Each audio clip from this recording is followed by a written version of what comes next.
What if I told you that the girl scrubbing toilets in a mansion was actually royalty? That the young woman being screamed at for missing a spot on the marble floor had more blue blood running through her veins than the people humiliating her? This is the true story of Emma Rodriguez, a 23-year-old house cleaner who discovered she was heir to a royal fortune worth over $400 million. But here's the twist. Even after the DNA test proved it, getting anyone to believe her would become the fight of her life. Hit the subscribe button now for more endless stories. Emma Rodriguez woke up every morning at 4:30 a.m. in a cramped studio apartment in Queens, New York. The walls were paper thin, the heating barely worked, and the rent was still too high. But this was her reality, and she was grateful to have a roof over her head at all. By 6 a.m., she was on the subway, her hands raw and cracked from harsh cleaning chemicals, heading to the Upper East Side. Her destination? The Ashworth Mansion, a 5-story townhouse worth an estimated $18 million, where she worked as a live-in housekeeper 6 days a week. The Ashworth family treated Emma like she was invisible. Mrs. Patricia Ashworth, a woman who'd married into old money and never let anyone forget it, had a particular talent for making Emma feel worthless. "Emma! Emma!" Patricia's shrill voice would echo through the hallways. "There's a water spot on the foyer mirror. Do I pay you to do nothing? My God, it's like trying to train a dog." Emma would bite her tongue, apologize quietly, and fix whatever microscopic imperfection Patricia had found. The Ashworth children were no better. Vanessa, 25, would deliberately spill her coffee on freshly mopped floors and laugh as Emma cleaned it up. Brandon, 27, treated Emma like furniture, literally bumping into her without acknowledgement as if she didn't exist. But Emma needed this job. She had no family, no safety net. She'd aged out of foster care at 18 with nothing but a high school diploma and determination. The Ashworths paid her $800 a week, barely above minimum wage for the 60 hours she worked, but it included a small room in the basement, which saved her money. What Emma didn't know was that her entire life was about to change because of one random Tuesday. It started with a charity event. Mrs. Ashworth was hosting a fundraiser for childhood cancer research, which really meant she wanted to show off her house and feel important. Part of the event included a DNA testing booth, one of those trendy ancestry companies that had sponsored the evening. "It's all the rage, darling," Patricia told her guests. "You simply must find out if you have royal blood. I'm quite certain I'm descended from the Tudors." Emma was serving champagne, invisible as always, when one of the tipsy guests grabbed her arm. "Oh, you should do it too. Everyone's doing it. It's free." Emma tried to decline, but the woman was insistent, and Mrs. Ashworth was watching with amusement. "Oh, let her do it, Barbara. It'll be hilarious to see what she's descended from. Probably peasants and pickpockets." The guests laughed. Emma felt her face burn with humiliation, but she submitted to the cheek swab just to make them stop. She didn't think about it again. 6 weeks later, Emma was scrubbing the master bathroom when her phone buzzed. An email from Ancestry Connect with her results. She almost didn't open it, expecting nothing interesting, but curiosity got the better of her during her lunch break. She nearly dropped her phone. The results showed a 50% match to the Royal House of Valdoria, a small but wealthy European principality. According to the genetic markers, she was the daughter of Prince Alessandro of Valdoria, who had died in a car accident 23 years ago, just months before Emma was born. Emma's hands shook. This had to be a mistake. She was a foster kid from Queens. She'd been found abandoned at a hospital as an infant, with nothing but a blanket and a note that said, "Please take care of my Emma." But as she scrolled through the information, her heart pounded. There were news articles linked to her results. Prince Alessandro had been in New York 24 years ago. He'd been known for his wild lifestyle, his rebellions against royal protocol. There were rumors of a secret American girlfriend, but nothing was ever confirmed. He died before ever taking the throne, and his younger brother became crown prince instead. The inheritance was astronomical. The articles mentioned a trust fund set up for any potential heirs, currently worth over $400 million. sitting unclaimed because no heir had ever been found. Emma sat in the cold basement room, her mind racing. Should she tell someone? Would anyone believe her? Then she thought about Mrs. Ashworth, about the daily humiliations, about scrubbing toilets while being called stupid. She decided to investigate further before saying anything. Emma spent her one day off at the public library, researching everything she could about Valdorian succession laws and the unclaimed inheritance. The money wasn't even the most important part to her. The idea of having a family, a history, an identity beyond foster kid made her chest tight with emotion. She found a legal aid office that agreed to help her file a claim with the Valdorian embassy. They needed official DNA verification, which required a more comprehensive test. Emma used nearly all of her savings, wire $200, to pay for it. 2 months later, the results came back. 99.98% certainty that she was the daughter of Prince Alessandro. The lawyer helped her file the paperwork. A representative from the Valdorian Royal Council would be coming to New York to meet her and verify her claim in person. They scheduled it for a Tuesday, 2 p.m. Emma was terrified, but excited. She requested the afternoon off, a rarity Mrs. Ashworth granted only with heavy sighs and complaints. The meeting was set to take place at the embassy. Emma arrived early, wearing her one nice dress, clutching the folder with all her documentation. The royal representative, a distinguished man named Count Wilhelm, reviewed her papers with growing astonishment. "My dear girl," he said, his eyes misty. "I knew Prince Alessandro. You have his eyes, his smile. I believe you truly are his daughter." Emma felt tears rolling down her cheeks. Someone believed her. Someone saw her. "We'll need to make this official," Count Wilhelm said. "There will be a press conference in 3 days. We'll announce your identity to the world, and you'll be formally recognized as Princess Emma of Valdoria. Your life is about to change forever." Emma floated home, her heart soaring. She decided to tell the Ashworths that evening at dinner. Maybe they'd treat her differently. Maybe everything would finally be different. But she never got the chance. When Emma returned to the mansion, she found Mrs. Ashworth in the kitchen with Vanessa, speaking in hushed, urgent tones. They stopped when they saw her. "Emma," Mrs. Ashworth said, her voice dripping with false sweetness. "We need to talk." They sat her down at the kitchen table. Emma's stomach dropped. "A friend of mine at the embassy called me," Patricia said. "She told me about your little delusion. Claiming to be a princess? Really, Emma, we've been kind to you, and this is how you repay us? By spreading insane lies?" "It's not a lie," Emma said quietly. "I have DNA proof. The Royal Council believes me." Vanessa laughed. "Please, you're a cleaning lady, a nobody. Do you really think anyone will believe you over us?" What happened next would haunt Emma for months.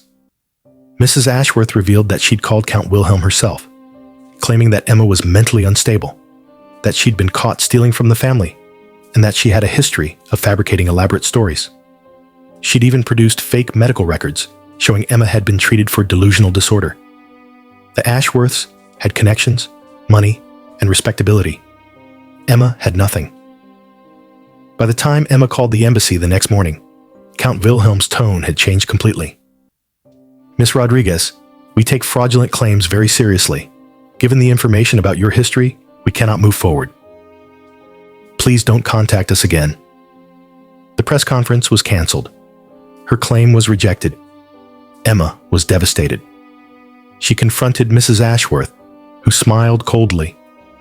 "You should be grateful we didn't fire you. In fact, you're going to keep working here. Keep your mouth shut and forget about this ridiculous fantasy. If you try this again, we'll make sure you never work in this city again. We'll ruin you." Emma had no choice but to comply. She had no savings left after the DNA test. She had nowhere to go.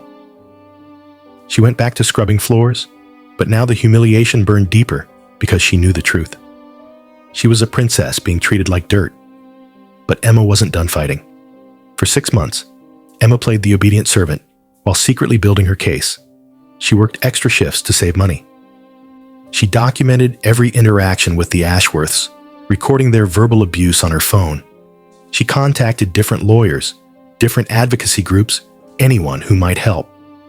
She also started investigating the Ashworths themselves. Why had they been so desperate to stop her claim? The answer came when Emma discovered that Patricia Ashworth's sister was married to a Valdorian duke. If Emma's claim was recognized, it would disrupt certain financial arrangements the Ashworth family had with Valdorian nobility. They hadn't just been cruel.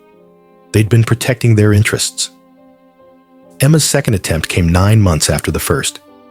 She'd found a civil rights lawyer named Marcus Chen, who took her case pro bono. He helped her file a lawsuit against the Valdorian embassy for discrimination and against the Ashworths for defamation and fraud. The case made local news. Queens, cleaning woman, claims royal heritage, read the headlines. The story went viral on social media, with thousands of people following the case, split between supporters who believed Emma and skeptics who thought she was delusional. The Ashworths fought back viciously. They produced witnesses who claimed Emma had always been unstable. They released the fake medical records publicly. Patricia went on morning talk shows, tearfully claiming that Emma had been like a daughter to them and that they were heartbroken by her betrayal. "We gave her a job, a home, and this is how she repays our kindness," Patricia said, dabbing at her eyes with a handkerchief. The public turned against Emma. The harassment online was brutal. She was called a con artist, a liar, a crazy person trying to exploit a tragedy for money. The case was dismissed. The judge, a friend of Mr. Ashworth's family, cited insufficient evidence to proceed. Emma was crushed. But Marcus Chen told her something important. "They're fighting too hard. If you were really just a delusional cleaning woman, they'd ignore you. The fact that they're spending money on lawyers and PR means they're scared. They know you're telling the truth." 2 years after the first DNA test, Emma was still working for the Ashworths. The daily humiliation had gotten worse. Patricia had Emma sign a non-disclosure agreement, threatening legal action if she spoke publicly about the royal claim again. Emma signed it because she was exhausted, broke, and broken. She'd gained weight from stress eating. She barely slept. Her hands were permanently damaged from the cleaning chemicals. At 25 years old, she felt ancient. Then Brandon Ashworth got engaged to a Valdorian countess. The wedding was being planned as a massive society event, and Emma was expected to work it as part of the household staff. The ceremony would take place partially in New York and partially in Valdoria. Emma's breaking point came when she overheard Patricia on the phone. "Yes, we made sure that Rodriguez girl's claim was buried. Can you imagine if she'd actually succeeded? It would have complicated everything with the duchy. Thank God we have connections." Something inside Emma snapped. She realized she'd been living in fear for 2 years, letting these people control her life. She'd let them take her identity from her. That night, Emma made a decision. She would go to Valdoria herself. She would go to the royal palace, demand an audience, and tell her story directly. No lawyers, no intermediaries, no Ashworths interfering. Just her and the truth. She had $3,000 saved, enough for a plane ticket and a few days' accommodation. She quit her job with no notice, packed her single suitcase, and left the mansion for the last time. Mrs. Ashworth called her phone 47 times, leaving increasingly threatening voicemails. Emma blocked the number and boarded the plane. Valdoria was everything Emma had imagined. A small, beautiful country nestled in the Alps, with cobblestone streets and Baroque architecture. The royal palace sat on a hill overlooking the capital city, white stone gleaming in the sunlight. Emma checked into a tiny hostel and spent her first day trying to figure out how to approach the palace. You couldn't just walk up to a royal residence and demand to see the king. Security was tight, but Emma had learned something from her research. Crown Prince Matteo, Prince Alessandro's younger brother and current heir, held public audiences every Friday morning. Citizens could petition him directly with grievances or requests. Emma waited in line for 3 hours, with elderly couples complaining about pensions and shopkeepers asking for permits. When her turn came, she stood before the prince, her heart hammering. Prince Matteo was in his 50s, dignified, with kind eyes. Emma handed him her folder of DNA results, photos, and documentation. "Your Highness," she said, her voice shaking. "My name is Emma Rodriguez. I believe I'm the daughter of Prince Alessandro. I know you've heard this before, and it was dismissed. But please, I'm begging you, look at the evidence. I've been fighting for 2 years to be heard." The prince studied her face. Something flickered in his eyes. Recognition? Doubt? "I loved my brother very much," he said quietly. "His death devastated our family. If what you say is true, it would mean I have a niece I never knew about." He paused. "It would also mean I am not the rightful heir to the throne. You understand the magnitude of what you're claiming?" "I do," Emma said. "I'm not trying to take anything from you. I just want to know who I am. I want to belong somewhere." Prince Matteo looked at her for a long moment. "Give me 3 days. I will have our royal physicians conduct an independent DNA test, using samples from my brother's preserved belongings. If you are truly his daughter, I will know." For 3 days, Emma barely ate or slept. She walked the streets of Valdoria, imagining what it would be like to belong here, to have a history that extended beyond a hospital room where she was abandoned. On the 3rd day, she was summoned back to the palace. She was brought to a private sitting room where Prince Matteo waited. His expression was unreadable. "Miss Rodriguez," he said, "I have your results." Emma held her breath. "You are 99.99% certain to be the biological daughter of my brother, Prince Alessandro." His eyes filled with tears. "You are my niece. You are Princess Emma of Valdoria." Emma collapsed into a chair, sobbing. It was real. It was finally real.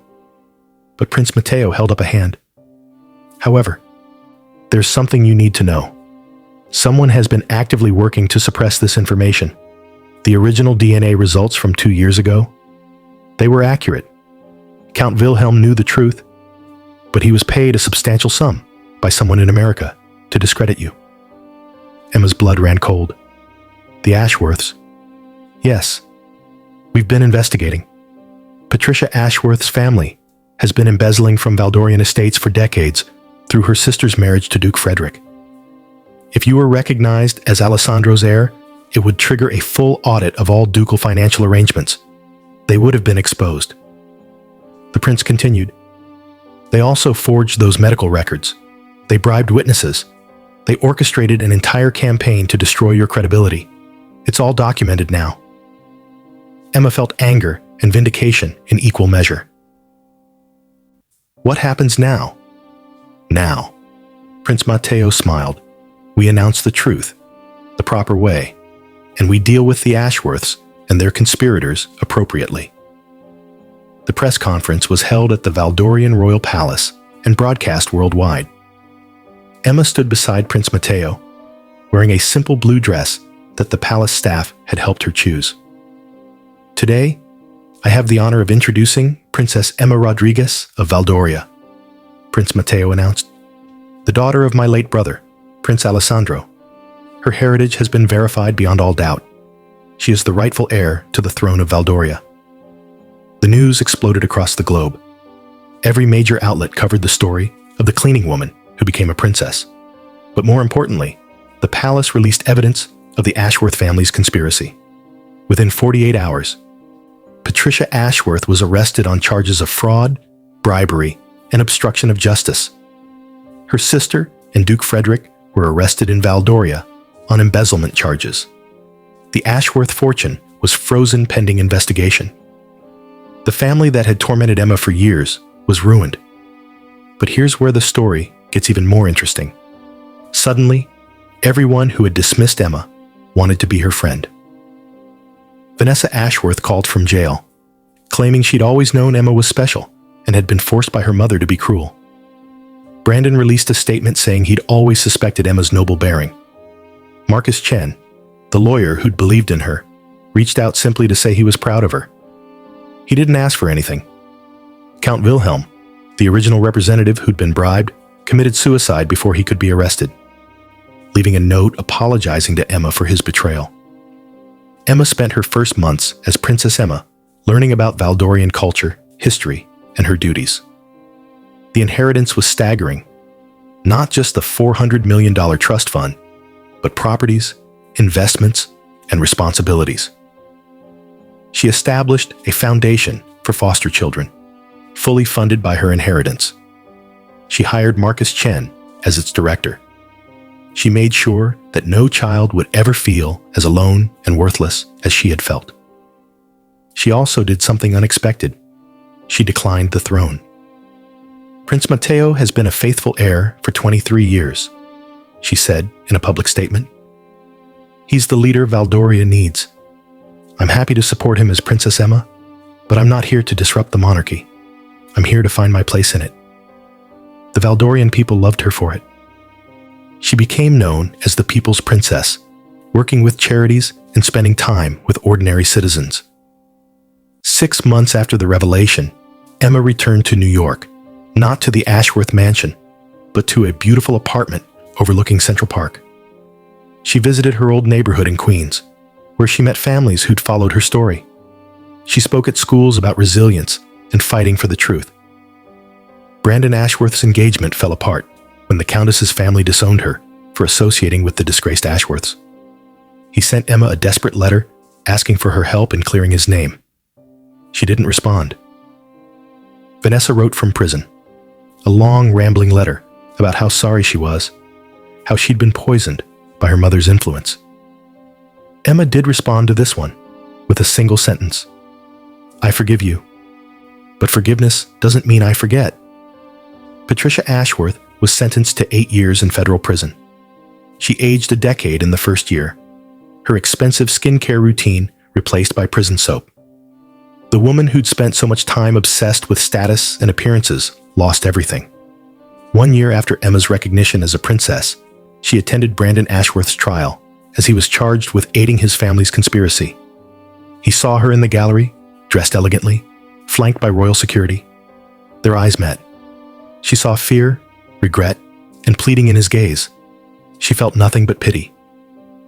After the trial, she was approached by Mr. Robert Ashworth, the patriarch of the family who'd been traveling abroad during most of Emma's time at the mansion. He'd divorced Patricia as soon as the scandal broke and had been trying to salvage what remained of his reputation. I owe you an apology, he said quietly. I was rarely home. I let my wife create a toxic environment. I should have noticed, should have stopped it. I'm deeply sorry for the way you were treated in my house. Emma studied him. Unlike his wife and children, his remorse seemed genuine. Thank you, she said. That actually means something. He hesitated, then asked, Do you think you could ever forgive our family? Emma thought about it. I forgive you personally, Mr. Ashworth.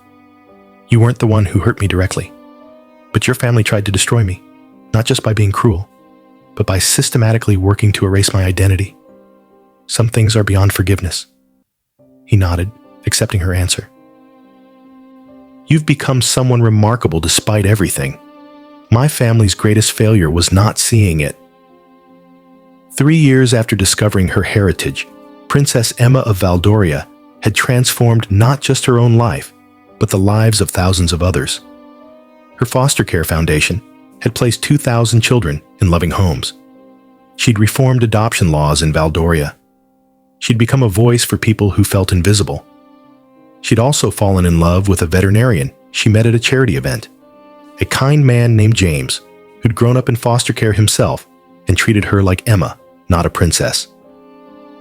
On the anniversary of her first DNA test, Emma visited the old Ashworth mansion, which had been sold to pay legal fees and restitution.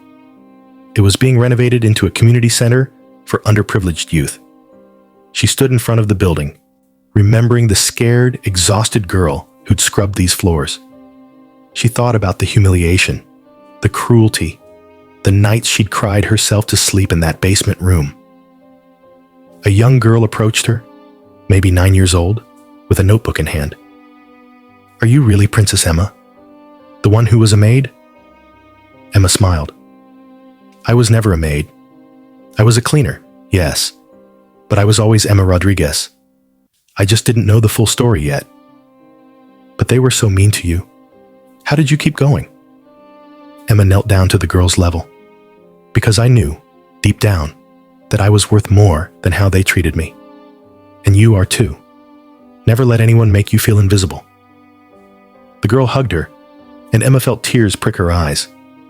As she walked back to her car, past the mansion that had once been her prison, Emma reflected on the strange journey of her life.